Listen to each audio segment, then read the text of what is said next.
Now, I want to give you guys 10 rookies that I think are going to have the biggest impact for the upcoming 2023 NFL season. This isn't just filled with first round picks. You're also going to have a couple of guys here who didn't go in the first round, but I think these rookies are going to be really important to their teams having success this year. And I'm going to start off with rookie center out of Wisconsin, Joe Tippmann. Everybody keeps questioning how good the New York Jets offensive line is going to be with Aaron Rodgers taking snaps underneath center. Well, the key to having a great offensive line in the NFL most of the time starts with the guy that you have at center. And the New York Jets haven't had a good center since who? Nick Mangold? And that was how many years ago, fam? So you bring in Joe Tippmann. This dude was one of the best offensive linemen coming out of this past year's draft. He is 6'6", 317 pounds, and this dude is so fun to watch. I'm not really somebody that's big on scouting offensive linemen. As a matter of fact, I don't really pay attention to it at all. But if I turn on the game and I see a guy just throwing guys around and mauling guys to the ground, he's going to get on my radar. And Joe Tippmann had hella pancakes last season. I lost count of how many guys he put on there, you know what. And you look at the fact that not just does he have great size and athleticism, but this dude is the definition of a bulldozer.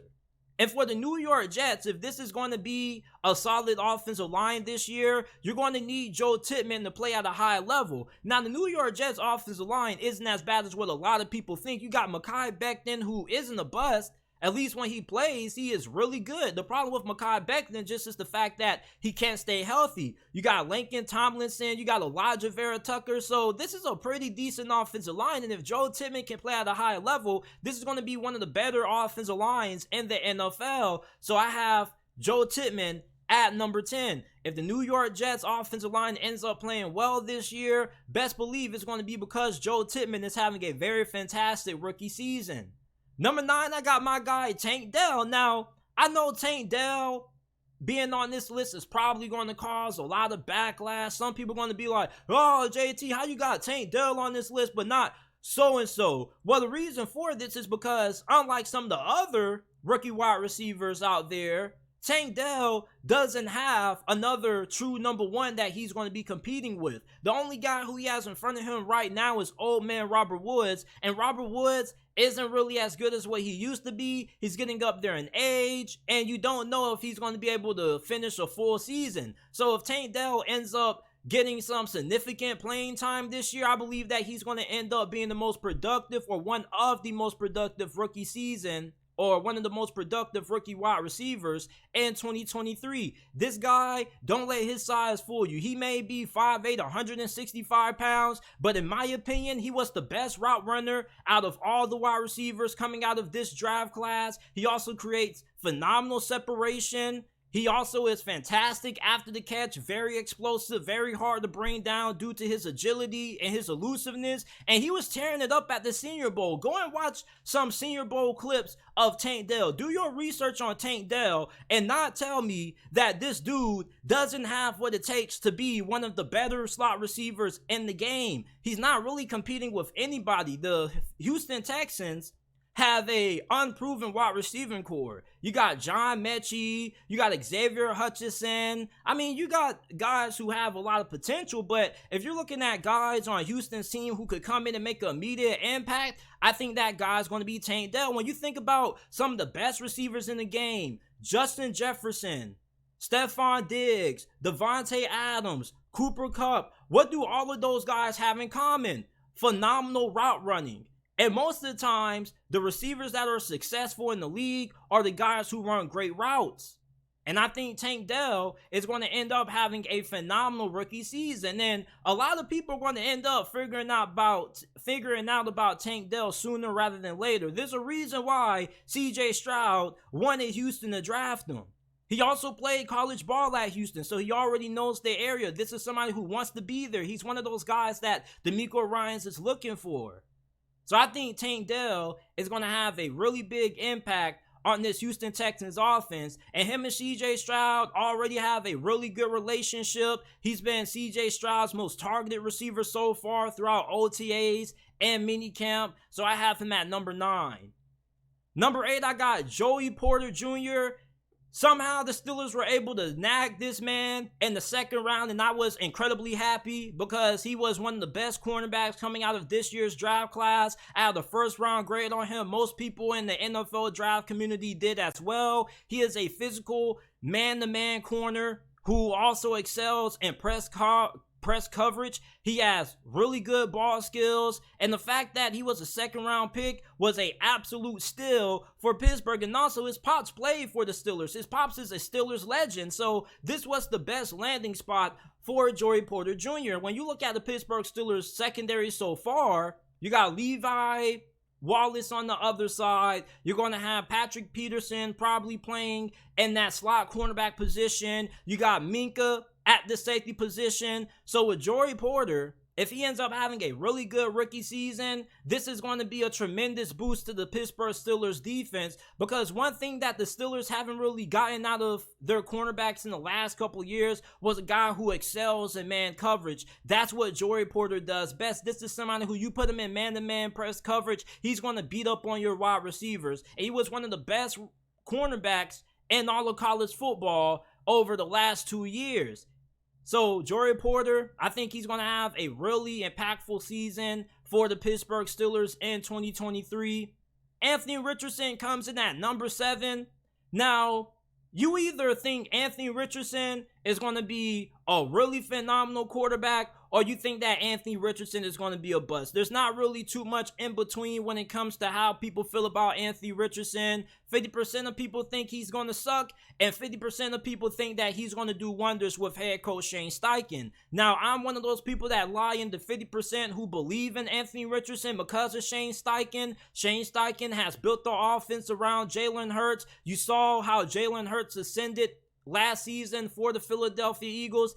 Shane Steichen also was Justin Herbert's offensive coordinator during his rookie season when he was going off. So Shane Steichen has a really fantastic track record when it comes to working and developing young quarterbacks entering the NFL. And Anthony Richardson, a lot of the flaws can be easily corrected with good coaching. Accuracy, you can coach that up with improving his footwork. You can teach somebody how to get better at reading defenses. All these knocks that people got on Anthony Richardson can be corrected with great coaching, and that's something that Shane Steichen has a really good resume of being able to do. Now, in 2023, however, I think Anthony Richardson is going to have a lot of lows, but he's also going to have a lot of highs. But when Anthony Richardson is going and he's playing at a really high level and he's not turning the football over, Indianapolis is going to be a really hard offense to stop, because not only do you have to worry about Anthony Richardson, but you also got to worry about Jonathan Taylor, who had a little bit of a disappointing season last year. And this is an offensive line that isn't that bad. This is an old line that underperformed last year. Around this time going into the 2022 NFL season, most people regarded Indianapolis for having a top 10 offensive line, and that offensive line just didn't perform at that level. So if Shane Steichen can get those guys playing at the level that they used to play at prior to last year, Anthony Richardson is going to have a really good offensive line. He has a good group of receivers to throw the football to. So for AR, I'm expecting him to have a really fantastic rookie season. This is somebody who's going to have a lot of splash plays with his arm strength. He's going to have a lot of fantastic balls thrown down the field. He is going to have some overthrows here and there, but you also going to see a lot of highlight reel runs, because there's not too many quarterbacks with Anthony Richardson's size and athleticism. And most people compare him to Cam Newton, which I agree with, and I probably would say he's a more athletic version of Cam Newton, due to the fact that he's way faster and way more agile. I also think that he has an arm that's just as good as what Cam Newton's was, if not better. So for Anthony Richardson, although he probably is going to have an up and down rookie season, when he ends up playing at a really high level, and when he ends up reaching those peak moments during his rookie season, the Indianapolis Colts, this is going to be a really difficult team that most people are not going to want to play unless you catch Anthony Richardson having one of those games where he ends up having those rookie struggles. Christian Gonzalez comes in at number 6. He was drafted by New England 17th overall. Most people thought that he was going to be the second cornerback taken off the board, and the Patriots got a steal by him falling to them at 17th. And he's 6'1", 197 pounds. This dude is an incredible athlete. If you've seen this man at the combine, he was looking scary. You don't really see cornerbacks with his size, his length that are this smooth. Now, sometimes last year when I was watching Oregon play, his technique was a little bit inconsistent at times, but you know that Bill Belichick, being the greatest defensive mind in the history of this game, is going to be able to coach him up, and hopefully Jack Jones can get his legal issues solved, because if they can get Christian Gonzalez and Jack Jones on the field at the same time, the New England Patriots are going to have one of the best secondaries in the NFL. Christian Gonzalez has rare athleticism for somebody with this size, and this ability to change direction just on the whim. It's just downright scary. And Christian Gonzalez is what the New England Patriots need at the cornerback position when you got guys like Tyreek Hill, Jalen Waddle, and also Stephon Diggs, who have to see 2 times a year. A large reason why New England has struggled against some of the better offenses in the league is because they really haven't had the cornerback play that you need to be able to shut down those wide receivers. So you bring in a guy like Christian Gonzalez, this should be a guy who has an immediate impact, and this is somebody who should be in the running for Defensive Rookie of the Year with the skill set that he has. Zay Flowers comes in at number 5. Zay Flowers was my number 1 ranked receiver coming out of this draft class. Fantastic route runner, great after the catch. I think that he runs a lot faster in game than what he did during his 40-yard dash. And if you watch him play at Boston College, he was playing with some terrible quarterback play. Now imagine what he's going to do with Lamar Jackson. And then you have Todd Monken, that's his OC. Zay Flowers is going to be used all around Baltimore's offense. They're going to use him on jet sweeps. They're going to get him involved in the screen game. They also probably going to move him around in the slot position outside as well. Some people look at Zay Flowers' size and they be like, oh, he's just 5'9", like he can only play in the slot. Like, no, Zay Flowers can also play outside as well with how good he is being able to beat press coverage.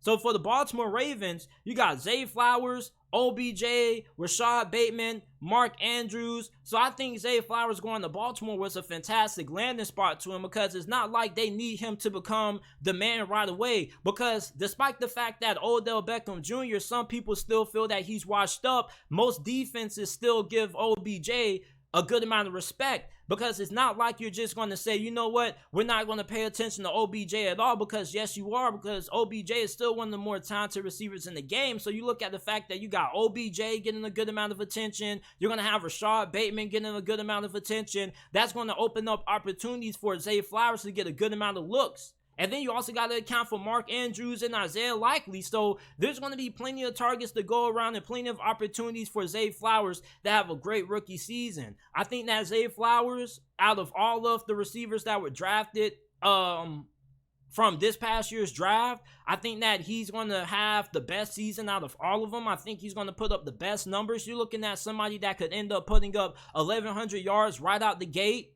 So I'm really excited about Zay Flowers. Lamar Jackson has already gravitated towards him. I recently saw a training video with him and OBJ down there in South Florida training with Goldfeet Global, which is one of the best receiving coaches in the South Florida area. So I think Zay Flowers is going to be the most impactful rookie in 2023.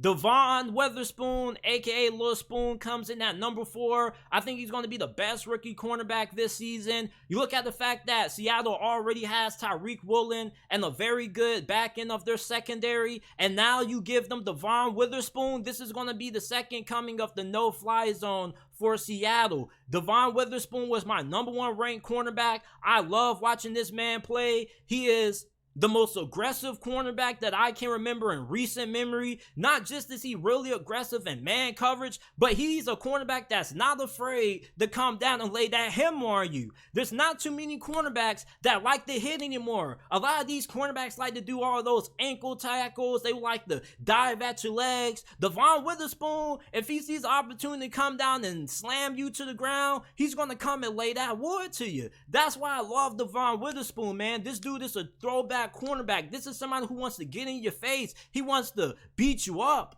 He also has the versatility to play safety as well if Seattle wanted to move him around the defense, but also he's scheme versatile, so if Seattle wants to play him in man-to-man coverage, he can do that at a high level. He also can play zone coverage at a high level, even though most people feel that he's better in man-to-man coverage than what he is in zone coverage, but his aggressiveness is what has made me such a big fan of his. Now, it also can be his downfall at times. Sometimes he can get a little bit too overly aggressive at times, but you're looking at a cornerback that has fantastic ball skills, has a very good football IQ. He's really good at anticipating routes, anticipating at when receivers are going to make their breaks and reacting to the ball. So I love Devon Weatherspoon. I think he's going to be the best rookie cornerback in the NFL this year. And it's a large reason why I'm so high on the Seattle Seahawks. Like, think about it. They already got Tyreek Woolen, and you got Kobe Bryant, who's going to be playing in the slot. So if Devon Weatherspoon ends up being the shutdown cornerback that most Seahawks fans believe that he will be, this is going to be one of the best secondaries, if not the best secondary in the NFL, because who are you going to throw to? You're not going to target Tyreek Woolen. He already proved to you that last year. And then you got Devon Weatherspoon, like, yeah, team's going to try him early, and then he's going to make them pay. He's going to start getting a good amount of interceptions. And then if you want to go ahead and target Kobe Bryant, he's going to be just as good. And then you're going to have Jamal Adams coming back. Like, this is going to be one of the nastiest secondaries in the NFL. I love me some Devon Weatherspoon, man. I love his game. Bijan Robinson comes in at number 3 for the Atlanta Falcons, man. You look at Bijan Robinson, he was one of the best running back prospects to come out in recent memory. Fantastic vision, phenomenal after the catch. But a really underrated part of his game that not a lot of people talked about was how good he was catching the football. Not just is he good catching the football out of the backfield, but you also can line him out wide at receiver. And for the Atlanta Falcons, your receiving core isn't really great outside of Drake London. So you can move Bijan Robinson in the slot. You can have Tyler Algier out there, Cordell Patterson, whoever you want to throw out there when you got Bijan lined up wide. But there's just so much that Bijan Robinson brings to the Falcons offense. And if the Falcons are going to end up making it to the postseason and potentially winning the NFC South this year, Bijan Robinson is going to be a huge part of that, because you know Arthur Smith, this dude loves to pound that football. He loves to run the rock, and you're probably not going to be asking Desmond Ridder to throw the ball all too often with how good the running back position is for the Atlanta Falcons going into this year. You already had Tyler Algier, who had a really good rookie season. Now you bring in Bijan Robinson, and the fact that you can move him all around the offense, this dude is going to be a weapon, because if you want to throw him passes out the backfield, okay, cool. There's not too many linebackers who are going to be able to keep up with this guy when he decides to run routes. And then if you're a defensive back covering Bijan Robinson, I mean, this dude is a really good route runner. This dude's route running is good as a wide receiver 3 or 2. So if you can give him the ball against defensive backs and obvious passing situations, he's going to be a yak monster, because we already know that these defensive backs do not like to hit, and Bijan Robinson excelled at making plays happen after contact. So Bijan Robinson comes in at number 3. At number 2, we got my boy CJ Stroud. I think the Texans are going to be way better than what a lot of people think. A lot of people think that the Arizona Cardinals are going to end up getting a top 3, top 5 pick because of Houston. I doubt that. If you're an Arizona Cardinals fan and you're watching that, you're going to be incredibly disappointed, because the Houston Texans are at least going to win 7 games this year. This is going to be a great defense, and you're going to have an offense that should be pretty solid. CJ Stroud has been getting rave reviews so far from his teammates. They are already considering him to be a veteran, even though he's a rookie, but that's kind of how he carries himself. That's how he looks so far. He already has a good grasp and understanding of the offense, and the Houston Texans have a really good offensive line that's going to be blocking in front of CJ Stroud. And then you got Dameon Pierce in the backfield. Your receiving core, I don't think is bad. You just have a lot of unproven talent there, but you got his boy Tank Dell, who he told you to draft, and you went ahead and got it done, who he has a really good rapport with. I think that CJ Stroud is going to have a fantastic rookie season for the Houston Texans. And somebody in the comment section says second QB taken is never that good. We're not going off history. We're going off right now. CJ Stroud was a phenomenal QB coming out of this past year's draft process. He could have went number 1 overall. There were discussions about who was going to go number 1 in Carolina, CJ Stroud or Bryce Young. CJ Stroud is going to thrive. This dude is incredibly accurate. I think that he reads defenses really well, and he has a really damn good deep ball. So I like CJ Stroud. I think he's going to have the second most impactful season, right behind my guy who I have at number 1, Bryce Young, aka King Bryce. Put some respect on Bryce Young. I don't care if he looks like a damn preschooler. All you got to do is make sure that your offensive line is good enough to keep this guy upright and watch this man deliver. This man was carrying Alabama football on his back for the last 2 seasons. There's a reason why Nick Saban considered his Heisman year to be a rebuilding year. Nobody expected Alabama to be all that great that year. They got blown out by Georgia in the national championship game. Hell, they weren't even supposed to beat Georgia in the SEC championship game. And the reason why they beat Georgia in the SEC championship that year, they lost to them in the national championship, was due to the fact that Bryce Young was looking like Jesus on the football field. King Bryce, people. And for the people who think that Bryce Young is going to be a bust, all I got to tell you is go watch the film. What separates Bryce Young from other rookie QBs who get drafted highly is the fact that he has a really high football IQ. The way that he's able to read and process defenses. Do you not know that during his time at Alabama, he was given the opportunity to audible out of plays, and he also was in charge of fixing the protections if need be? They gave Bryce Young a lot of freedom, and the Carolina Panthers are probably going to do the same thing. Now, you can say, well, JT, aren't they putting a little bit too much on Bryce Young's plate? Yes, but they aren't giving Bryce Young on his plate anything that he can't handle. My only concern about Bryce Young is that if he ends up taking one good hit by Grady Jarrett, it may be DOA. But as long as Carolina's offensive line can keep King Bryce upright, I think that the Carolina Panthers are going to be a really good team, and I think that they're probably going to end up winning the NFC North, which I already said that. And the Carolina Panthers had a really good offensive line last year when it came to run blocking, and their passing offensive line, well, their offensive line when it came to pass blocking wasn't too shabby. I think they were like top 12, 11th, or 12th, somewhere around that range. So I think that Bryce Young is going to be the most impactful rookie this season. I think he's going to lead the Carolina Panthers to the playoffs and also the NFC South Division title, and I have him at number 1. So this is it for my 10 most impactful rookies going into the 2023 NFL season. Let me know if there's a guy who I left off this list. Let me know if there's a guy on this list who you think should be taken off down in the comment section down below.